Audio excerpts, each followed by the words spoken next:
ለመስዋዕት የታረደው የፋሲካ በግና ለመብል የሚታረደው የፋሲካ በግ የተለያየ ነው።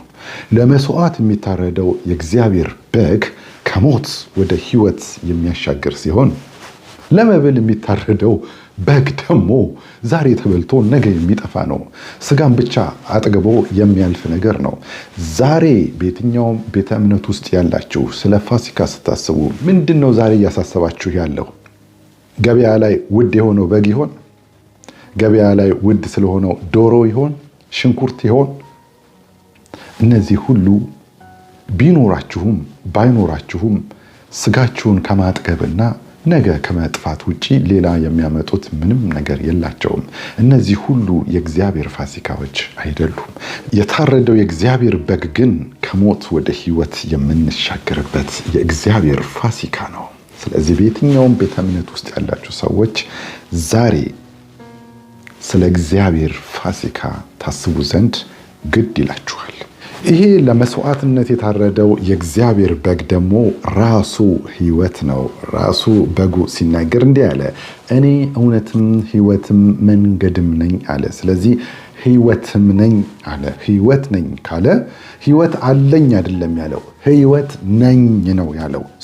ሕይወት ነኝ ካለ ደግሞ መጽሐፍ ቅዱስ እንደዚህ ይላል፣ ልጁ ያለው ሕይወት አለው። ኢየሱስ ምን አለ?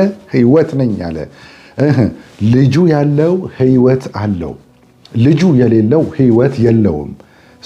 ይሄ ምን ይገርማል ታዲያ? አሁን ለምሳሌ አንድ ሰው ሕይወት አለውና ሕይወት የለውም ስንል ምን ማለት ነው? ሕይወት ስላለኝ ይኸው አወራለሁ፣ ሕይወት ስላላችሁ ትሰማላችሁ። ሕይወት የሌለው ደግሞ በድን ነው። በድን ስለሆነ ተኝቷል ማለት ነው። በቃ ሞቷል ማለት ነው። ልክ እንዲሁ ነው። ልክ አሁን የሞቱ ሰዎች አሉ አይደል? የሞቱት እኮ ምንም ከኛ የተለየ ነገር የጎደላቸው ነገር ኖሮ ሳይሆን ሕይወት ስለሌላቸው ነው የሞቱት። በቃ ሕይወት የላቸውም። ምንም ማድረግ ስለማይችሉ ስለማይንቀሳቀሱ ወስደን እንቀብራቸዋለን። ቢኮዝ ሕይወት የላቸውም። ክርስቶስ የሌለው ልክ እንደነሱ ነው ማለት ነው። መጽሐፍ ቅዱስ ነው የሚለው፣ እኔ አይደለሁም። ልጁ ያለው ሕይወት አለው፣ ልጁ የሌለው ግን ሕይወት የለውም ነው የሚለው። ኢትስ ዴድ። ያ ማለት ሙሉ ቁመና አለው፣ እጅም እግርም ዓይንም አፍንጫም አለው፣ ግን ሕይወት እንደሌለው ሰው ቁጠሩት። በቃ በድን ማለት ነው። ስለዚህ ይሄ ለእግዚአብሔር ፋሲካ የታረደው የመስዋዕቱ በግ ራሱ ሕይወት ነው። ይሄ ልጅ ያለው ሕይወት አለው፣ ልጁ የሌለው ሕይወት የለውም። ስለዚህ በየትኛውም ቤተ እምነት ውስጥ ያለ ሰው ፎከስ ሊያደርግ የሚገባውና ዛሬ ቆም ብሎ ሊያስብ የሚገባው ዛሬ ከገበያ ተገዝቶ ስለሚበላው በግ፣ ውድ ስለሆነው በግ፣ ስለሚበላው ዶሮ ሳይሆን ማሰብ የሚገባው ስለ እግዚአብሔር ፋሲካ ለመስዋዕትነት ስለታረደው ስለ እግዚአብሔር ልጅ ስለ ጌታችን ስለ ኢየሱስ ክርስቶስ ነው ማለት ነው። ይሄ የመስዋዕቱ በግ ሞት ያውም የዘላለም ሞት የፈሰሰውን የክርስቶስን ደም አይቶ ከእኛ ለአንዴና ለመጨረሻ ጊዜ ያለፈበት ወይም ፓስ ኦቨር ያደረገበት ክቡር የሆነ ደም ነው። ሌላው ደግሞ በጣም የሚያሳዝነኝ ስለ እግዚአብሔር ፋሲካ፣ ስለ መስዋዕቱ ምንነት፣ ስለ መስዋዕቱ ክብር፣ ስለ መስዋዕቱ ቫልዩ ለእኛ ምን ማለት እንደሆነ መስበካቸውን ትተው መስዋዕቱ እንዴት እንደተሰዋ በመናገር ጊዜያቸውን የሚያቃጥሉ ሰዎች አሉ። ማንም እሱን ተናገሩ ሳይላቸው መስዋዕቱ እንዴት እንደተሰቀለ፣ እንዴት እንደተገረፈ፣ በምን አይነት ጅራፍ እንደተገረፈ እዚህ ጋር አይደለም የወጉት፣ እዚህ ጋር ነው የወጉት። ሲወድቅ ሲነሳ ደሙ አፈር ልሶ ሲነሳ መስቀሉን ተሸክሞ በቃ መስዋዕቱ እንዴት እንደታረደ ብቻ ነው የሚነግሩን። የመስዋዕቱን ምንነትና ለኛ ለምንድን ሰዎች ወይም እየዳኑ ገና ላሉ ሰዎች መስዋዕቱ ማለት በእግዚአብሔር ፊት ምን ማለት እንደሆነ ከመናገር ይልቅ እንዴት እንደተሰቀለና እንዴት እንደሞተ እንዴት እንደተሰቃየ የሚል ጊብሰንን ፊልም አይተው ከሱ ላይ ሊነግሩን ይፈልጋሉ። የትኛውም ሐዋርያ ግን አራቱንም ወንጌላትን በምትመለከቱበት ጊዜ ኢየሱስ ክርስቶስ በምን አይነት ሚስማር እንደወጉት፣ በምን አይነት ጅራፍ እንደገረፉት፣ እንዴት እንዳሰቃዩት ምንም የሚናገር ነገር የለም። ለምን? በአይናቸው ከመስቀሉ ፊት ሆነው እንዴት እየሆነ በአይናቸው በብረቱ እያዩ እንኳን ሊጽፉልን አልፈለጉም። መንፈስ ቅዱስ እሱን ሊያጽፋቸው አልፈለገም። ምክንያቱም እሱ አይደለም የኛ ጉዳይ። እንዴት እንደታረደ፣ በምን አይነት ቢላ እንደታረደ፣ በምን አይነት ጅራፍ እንደተገረፈ፣ በምን አይነት ሚስማር እንደተወጋ አይደለም። ይሄ መስዋዕት ለእኛ ምን ማለት እንደሆነ ነው የጽፈውልን ያለፉት።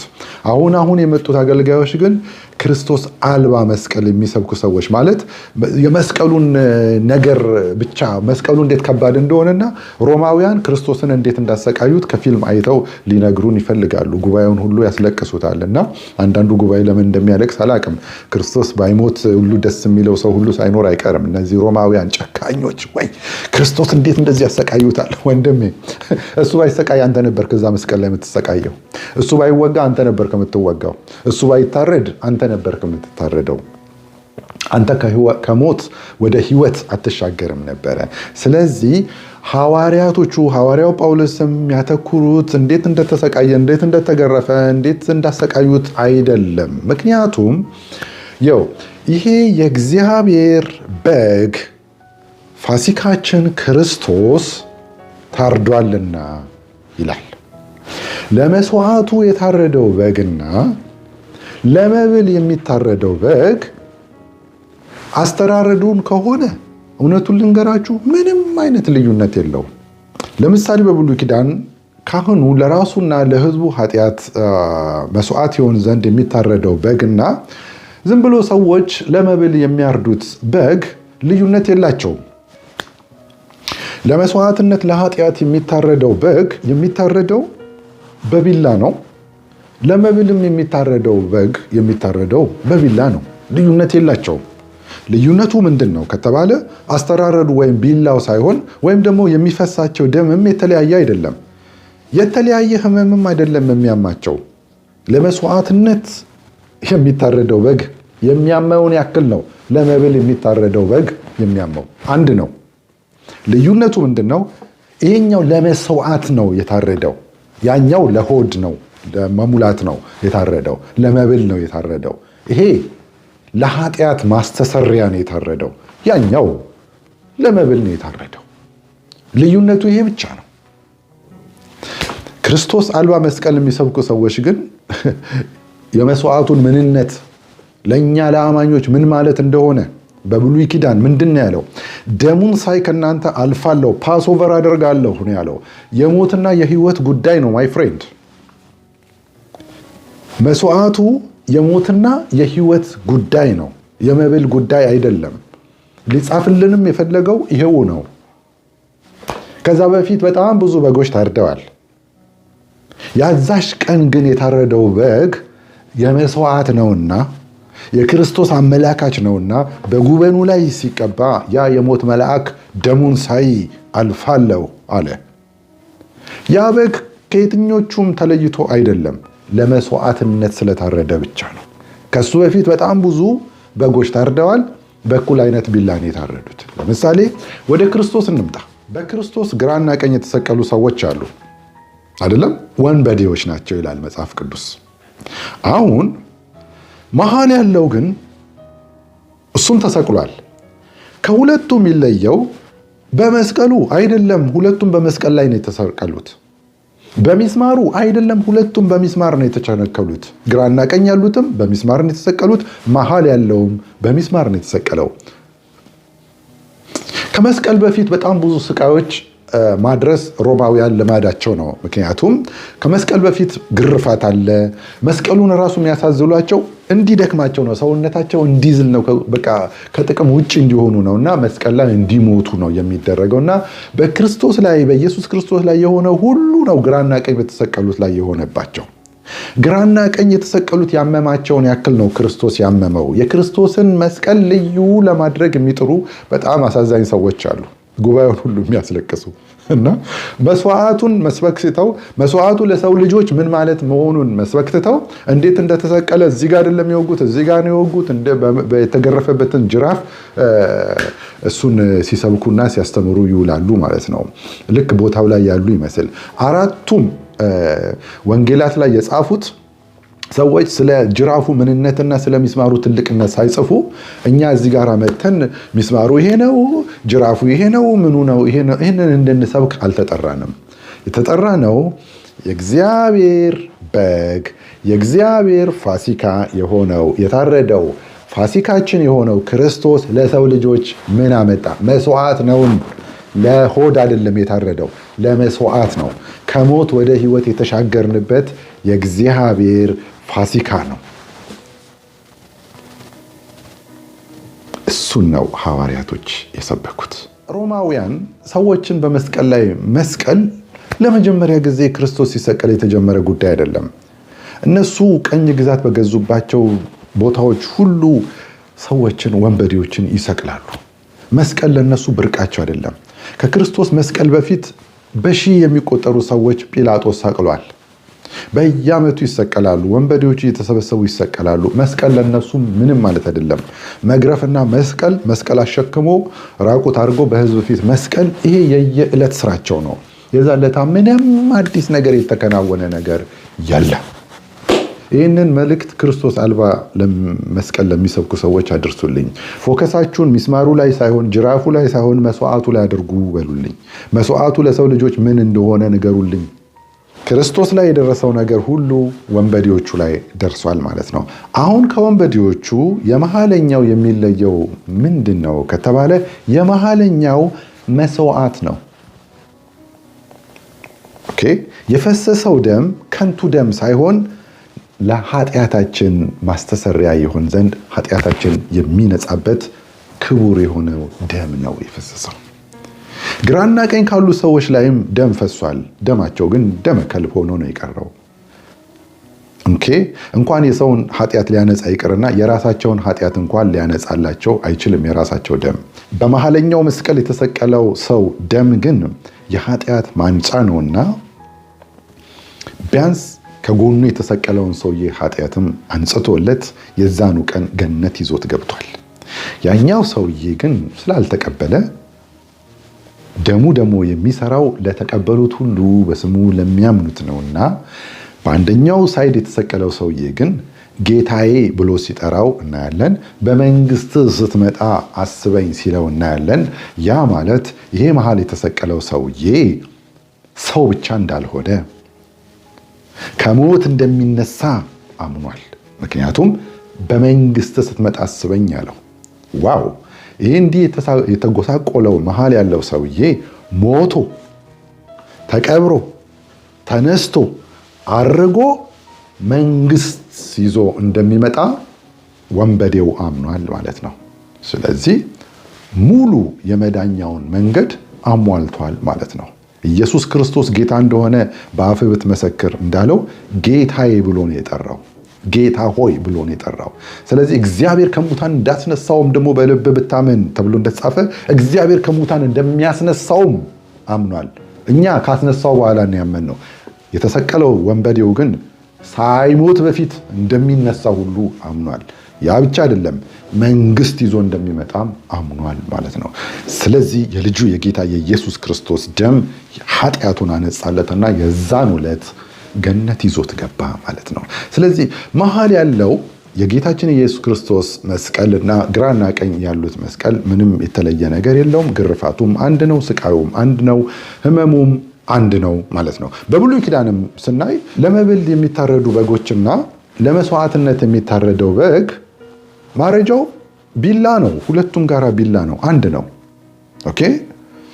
ለመብልነት የሚታረደው በግ የሚያመውን ያክል ነው ለመስዋዕትነት የታረደውን በግ የሚያመው። ሁለቱም ናቸው የሚታረዱት። ልዩነቱ አንደኛው ለመብል ነው። ኦኬ፣ ተጠብሶ በቃ ለመብል ነፍስን ለማስደሰት ስጋን ለማስደሰት ብቻ ሲሆን፣ አንደኛው ግን ኃጢአትን ለማስተሰረይ ለመስዋዕትነት የሚታረድ በግ መሆኑ ብቻ ነው እንጂ ስቃያቸው አንድ ነው ማለት ነው። ስለዚህ ፋሲካችን ክርስቶስ ታርዷልና የታረደው ግን ለመስዋዕትነት ነው ማለት ነው። ያም ደግሞ ሞት ከኛ ያልፍ ዘንድ ነው። በብሉይ ኪዳንም ደሙን ሳይ አልፋለሁ እንዳለ ያም ያለፈው የሞት መልአክ ተመልሶ እንዳልመጣ አሁንም በአዲስ ኪዳን ያ ጥላ ነው፣ አካሉ ደግሞ ክርስቶስ ነውና ፋሲካችን ክርስቶስ ታርዷል። ስለዚህ የዘላለም ሞት ላይመለስ ከኛ ከአማኞች አልፏል። ክርስቶስ ሰማዕት ሳይሆን መስዋዕት ነው። ኦኬ ክርስቶስ አልባ መስቀል የሚሰብኩ ሰዎች ግን ችግራቸው እንዴት እንደተሰቀለ ይነግሩናል። እዚህ ጋር እንደተወጋ ይነግሩናል።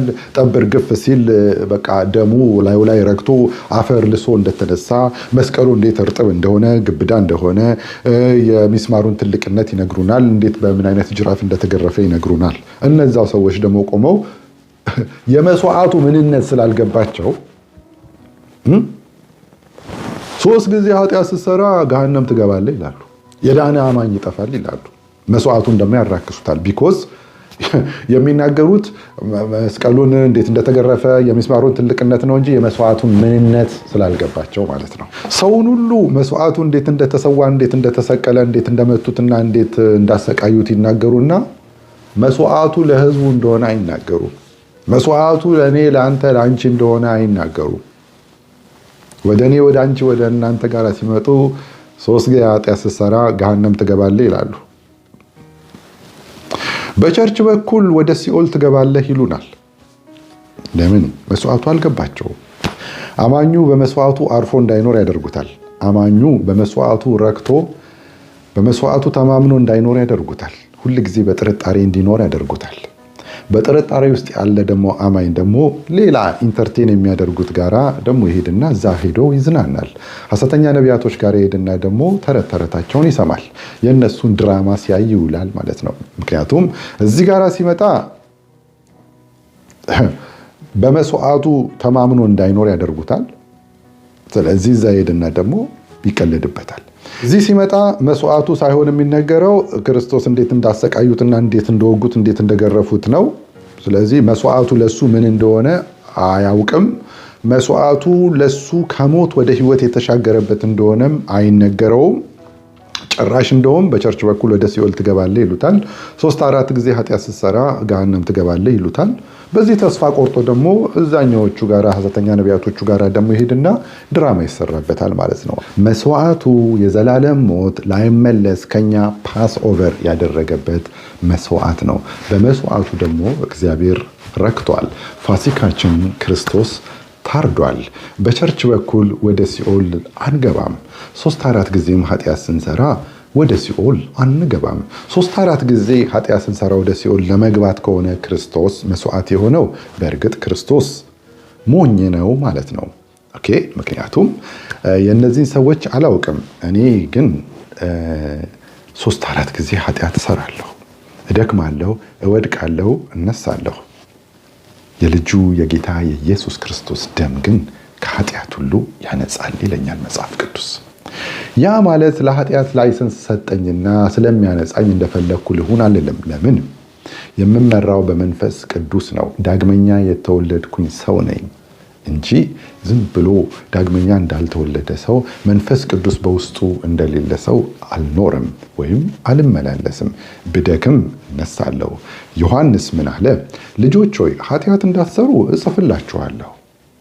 ኃጢአት ብትሰሩ ግን 3 ጊዜ ወደ ሲኦል ትገባላችሁ፣ በቸርች በኩል ወደ ሲኦል ትገባላችሁ አላሉም። እነሱ እንደዚህ ደፋሮች አይደሉም። ኃጢአት ብትሰሩ ግን ከአብ ዘንድ ጠበቃ አላችሁ። ዋው! ዮሐንስ ኃጢአትን እያደፋፈረ ነው። ስለዚህ ኃጢአትን እንደፈለጋችሁ ስሩ፣ ከአብ ዘንድ ጠበቃ አላችሁ እያለ ነውን? አይደለም። ለአማኞች ሲጀምር ጠበቃ ስላላችሁ ኃጢአት ስሩ እንደፈለጋችሁ ተብሎም አይሰበክም። እንደዚህም ብሎም የሰበከም ሰባኪም የለም እስካሁን ድረስ ማለት ነው። እና እንደዚህ ተብሎ አይሰበክም። ግን ለአማኞች በሚደክሙበት ጊዜ ከአብ ዘንድ ጠበቃ አላቸው። በብሉይ ኪዳን ዘመን እንኳን ያ ለመስዋዕትነት የሚታረደው በግ የሕዝቡን ኃጢአት ቢያንስ ለ1 ዓመት ያነጻል። ለ1 ዓመት ቢያንስ መላው ሕዝቡ ከሊቀ ካህናቱ ጀምሮ ሴፍ ናቸው ማለት ነው። የእንስሳው ደም እንኳን ለ1 ዓመት ያነጻቸዋል። ከዛ በየዓመቱ እንደገና በዓመት 1 ጊዜ ደግሞ ለራሱና ለሕዝቡ መስዋዕት ይዞ ደግሞ ይገባል ማለት ነው። የአዲስ ኪዳኑ በግ ታዲያ እንዴት ለ1 ዓመት እንኳን ማንጻት ያቅተዋል? ሰባኪዎቻችን ምን እያወሩ ነው? በቸርች በኩል ሲኦል ትገባለህ ይላሉ። ኃጢአት ስትሰራ ደህንነትን ታጣለህ ይላሉ። የዳነ አማኝ ይጠፋል ወይስ አይጠፋም ወይ እኔም ጠያቂ ነኝ ይላሉ። ታዲያ እንደዚህ አይነት ራሳቸው የተወዛገቡና እርግጠኛ ያልሆኑበትን እምነት ስለምን ለሌሎችስ ስለመናገር ይደፍራሉ? እንደዚህ የተወዛገበስ አማኝ ደግሞ ምንስ ቢሆን ምን ይገርማል? ተኩላዎቹ አግኝተውት ቢጫወቱበት ምን ይገርማል? ምክንያቱም ሰው አሁን እዚህ ቢመጣም እርግጠኝነት አይሰማውም። ደህንነትን ታጣለህ ይሉታል። ምናልባት ደግሞ እዛ ቀቢሰ ተስፋ ደግሞ የሚሰጡ ሰዎች አሉ። ቢያንስ እነሱ ምድራዊ ነው እንጂ ተስፋ ይሰጣሉ። ቢያንስ እኮ አሁን ሐሰተኛ ነቢያቶቹ እየተሻሉ ነው። ምክንያቱም ቢያንስ የሆነ ተስፋ ይሰጣሉ። ያው የውሸት ቢሆንም አሜሪካ ትሄዳለህ፣ እንዲህ ትሆናለህ፣ ብር ታገኛለህ፣ እንትን ይወጣልሃል፣ ቁልፍ ትቀበላለህ ምናምን ይሉታል። እሱ ቢያንስ እዛ ሄዶ ኢንተርቴን ያደርጋል ራሱን ማለት ነው። እዚህ ደግሞ የዘላለም ሕይወቱን እርግጠኛ አላደረጉለትም። ስለዚህ እዚህም እርግጠኛ ካልሆነ እዛ ቢያንስ ቴምፖራሪ የሆነ ተስፋ የሚሰጡት በቃ እዛው የሚጫወቱበት ሰዎች ጋር ይሄዳል ማለት ነው። በጣም ነው የሚያሳዝነው ማለት ነው። ይህን ነገር የምትሰሙ አማኞች ግን ዛሬ የፈሰሰው የጌታችን የኢየሱስ ክርስቶስ ደም መስዋዕት ነው እንጂ ክርስቶስ ሰማዕት ሆኖ አይደለም ያለፈው፣ መስዋዕት ነው። የመስዋዕቱ ዋጋ ደግሞ እናንተን ከሞት ወደ ሕይወት ያሻገረ መስዋዕት ነው። በግብፅ ሀገርም የፈሰሰው ደም ስራው ይሄው ነው። ደሙን ሳይ አልፋለሁ አለ። በቃ አለፈ ነው። ስለዚህ በእምነታችሁ አትናወጡ። ፋሲካችን ክርስቶስ ታርዷል። የእግዚአብሔር ፋሲካ ወይንስ የሰዎች ፋሲካ? የሰዎች ፋሲካ ከመብልና ከመጠጥ አያልፍም። የእግዚአብሔር ፋሲካ ግን ከሞት ወደ ሕይወት የተሻገርንበት የእግዚአብሔር ፋሲካ ነው። ጸጋ ይብዛላችሁ።